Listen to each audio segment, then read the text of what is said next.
Seperti yang kita tahu, bahwa dalam dunia bisnis perubahan itu penting. Namun, tidak semua perubahan itu harus terjadi secara cepat atau bahkan drastis. Terkadang perubahan yang berjalan secara bertahap akan lebih efektif untuk menjaga keberhasilan bisnis. Contohnya dapat bisa kita lihat pada studi kasus Imbis Konopke.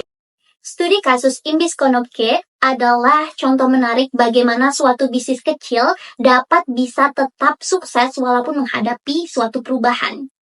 Imbis Konopke adalah warung sosis terkenal di Berlin yang sudah berdiri sejak lama. Ketika area bisnis di sekitarnya mengalami perubahan, mulai berkembang, mengalami modernisasi, mereka juga harus beradaptasi, harus berubah untuk mengikuti zaman, seperti memperbarui fasilitas, menyesuaikan menu dengan selera pelanggan yang lebih mudah. Namun, poin terpenting di sini adalah mereka tetap mempertahankan, tetap menjaga elemen tradisional yang membuat mereka terkenal, seperti resep sosis aslinya dari bisnis mereka. Jadi, walaupun terdapat perubahan-perubahan yang terjadi, tetapi mereka tetap mempertahankan elemen yang membuat mereka terkenal, membuat mereka sukses dari awal. Dari contoh studi kasus ini menunjukkan bahwa perubahan itu tidak perlu yang namanya merubah secara total, tetapi bisa dilakukan secara bertahap dengan tetap mempertahankan nilai-nilai inti bisnisnya.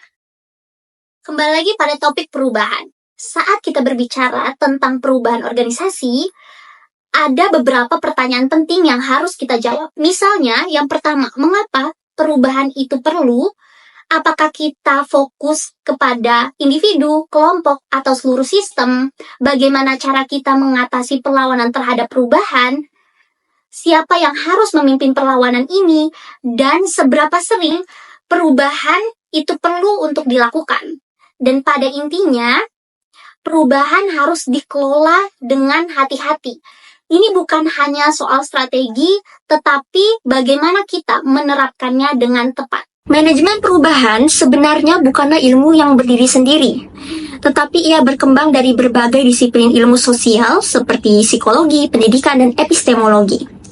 Jika kita berbicara tentang manajemen perubahan, kita sedang menerapkan pengetahuan dari berbagai bidang yang akan membantu organisasi untuk beradaptasi dengan perubahan yang terjadi di dalamnya. Dalam konteks perubahan organisasi, biasanya ada 3 fokus utama, yaitu perubahan dalam individu, kelompok, dan juga sistem secara keseluruhan. Yang pertama, perubahan individu.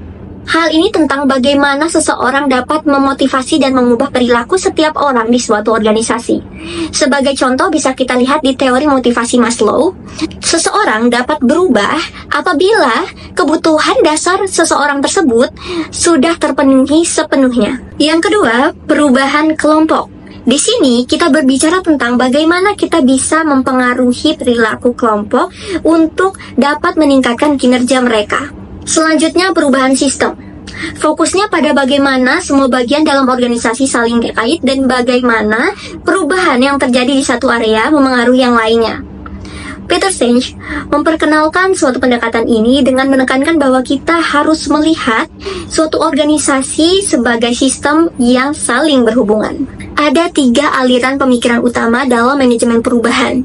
Yang pertama, perspektif individu, dan yang kedua, dinamika kelompok, yang ketiga, sekolah sistem terbuka. Masing-masing dari aliran ini menawarkan cara pandang yang berbeda dalam memahami dan mengelola perubahan dalam suatu organisasi. Dari penjelasan-penjelasan saya tadi dapat kita tarik kesimpulan bahwa manajemen perubahan ini menggabungkan berbagai disiplin ilmu sosial untuk membantu organisasi dalam beradaptasi dengan perubahan.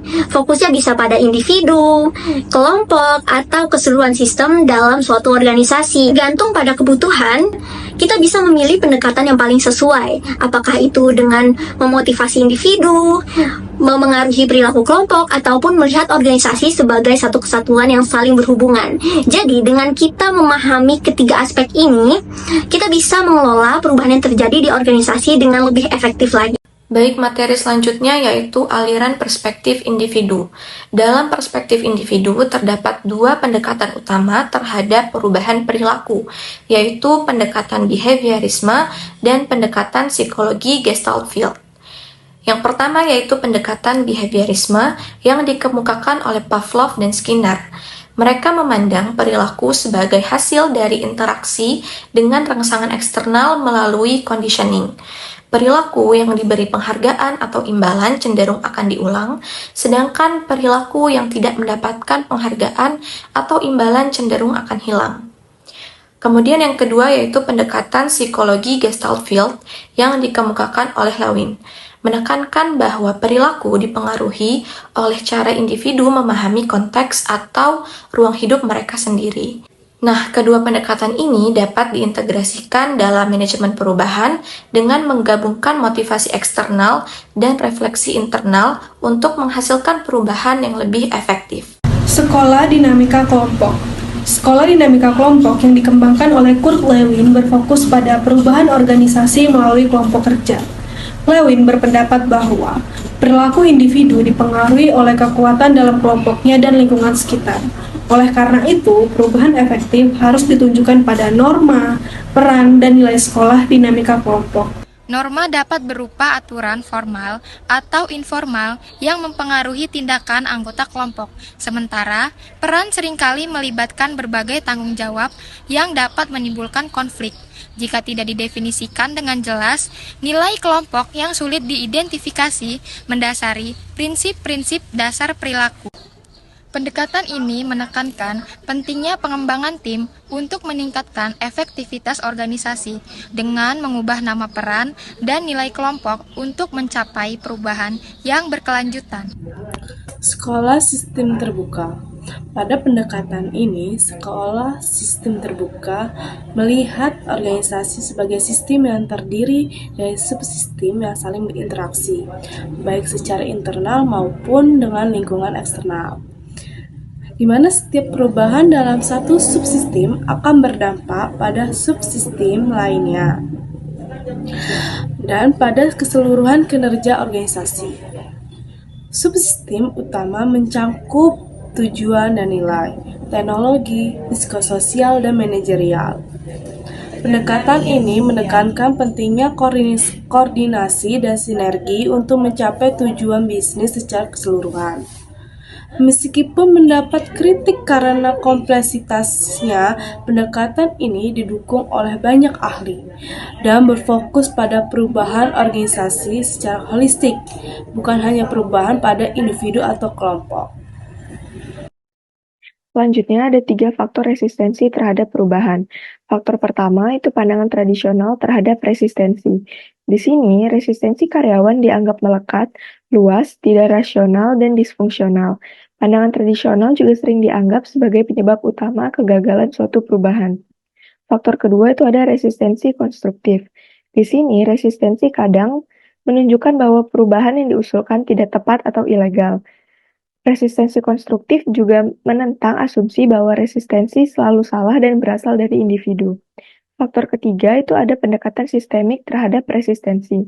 Di sini, resistensi dapat muncul dari kekuatan dalam sistem organisasi, bukan hanya dari individu. Selanjutnya yaitu teori disonansi kognitif. Individu mengalami stres saat ada ketidaksesuaian antara sikap dan perilaku mereka. Mereka berusaha mengurangi disonansi tersebut yang dapat memicu resistensi. Selanjutnya, teori kedalaman intervensi. Tingkat partisipasi karyawan penting dalam mengelola dampak psikologis perubahan. Dan yang selanjutnya yaitu teori kontrak psikologis. Pelanggaran harapan tidak tertulis antara karyawan dan organisasi dapat memicu resistensi. Dan yang terakhir yaitu pendekatan holistik dalam mengelola perubahan. Resistensi berasal dari interaksi antara karakteristik individu dan konteks organisasi.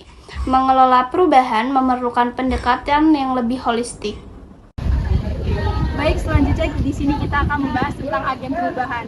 Di dalam suatu organisasi atau komunitas, kita pasti perlunya membutuhkan suatu kelompok atau orang, individu yang menjadi agen perubahan, yang memiliki tanggung jawab untuk perubahan di dalam komunitas atau organisasi tersebut.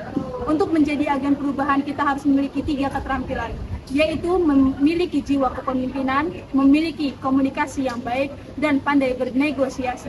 Untuk menjadi agen perubahan, tentunya kita memiliki tantangan seperti menghadapi resistensi, menjaga momentum perubahan dalam organisasi, dan memastikan keberlanjutan perubahan di dalam organisasi. Baik, saya di sini akan menjelaskan tentang studi kasus Imbis Konopke, sebuah kedai makanan legendaris di Berlin yang menghadapi tantangan ketika lingkungan sekitarnya berusaha menjadi modern dan elit. Pemiliknya memilih mempertahankan keaslian bisnis tanpa melakukan modernisasi besar-besaran. Dengan fokus menjaga identitas dan tradisi kedai, keputusan ini terbukti berhasil, menunjukkan bahwa konsistensi dan keaslian lebih penting dari mengikuti tren perubahan. Baik, selanjutnya ada frekuensi dan skala perubahan dalam organisasi modern. Organisasi menghadapi lebih banyak perubahan dibandingkan sebelumnya, baik dari segi frekuensi maupun skala. Alasannya karena adanya perubahan cepat dalam teknologi, globalisasi, dan harapan konsumen yang terus berubah, sehingga berdampak pada organisasi yang tidak mampu beradaptasi, seringkali tertinggal atau bahkan gagal. Contohnya adalah Kodak. Ada 3 model perubahan yang dikenal. Yang pertama adalah perubahan bertahap, yang kedua adalah keseimbangan bersela, dan yang ketiga adalah perubahan berkelanjutan. Masing-masing menawarkan pandangan berbeda tentang cara organisasi beradaptasi terhadap perubahan. Oke, kali ini kita sudah sampai di bagian terakhir dari presentasi kali ini. Jadi kesimpulannya itu, perubahan itu bagian yang tak terpisahkan dari kehidupan organisasi modern. Keberhasilan dalam manajemen perubahan itu bergantung pada keseimbangan antara kebutuhan untuk berubah dan pemeliharaan inti yang membuat organisasi sukses. Dan tidak semua perubahan itu harus bersifat revolusioner. Perubahan kecil tapi strategis itu bisa memberikan dampak yang signifikan terhadap organisasi.